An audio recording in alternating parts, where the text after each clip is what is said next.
Hey, Eric here. If you've ever lived in or landscaped around a new construction home, especially in the South, you may have found that your plants are not doing well.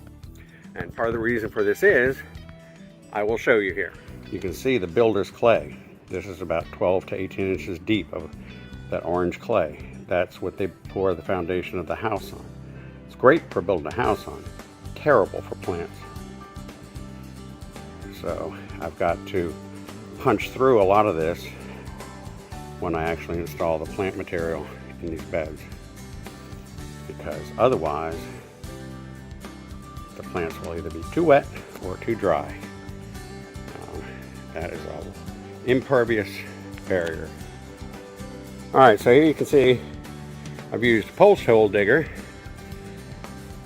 and I punched a hole through that clay.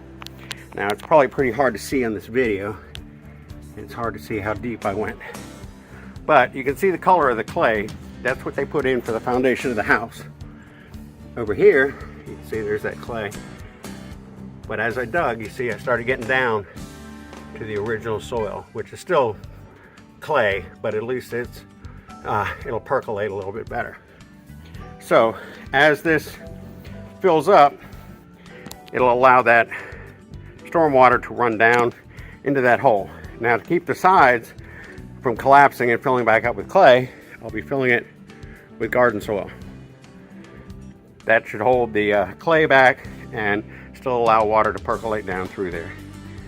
Before I put the plant in, I'm going to expand this hole and make it much wider than what it is now, and tease out the roots after I take it out of the pot, and put good garden soil all around it, along with my fertilizer and root starter.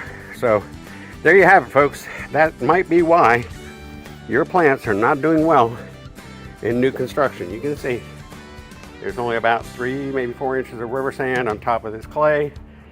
And if all you do is put in garden soil on top of that, even if you till it in, you've got an awful lot of clay underneath there, and it's not going to allow water to percolate down through and drown your plant. So you can punch holes in it with the post hole digger and fill those holes up with kind of a sandy loam garden soil, allowing it to let the water percolate back down, hopefully providing some drainage. Again, the only other alternative is dig all this fill out of here, which is probably pretty cost prohibitive for most people. All right, happy gardening.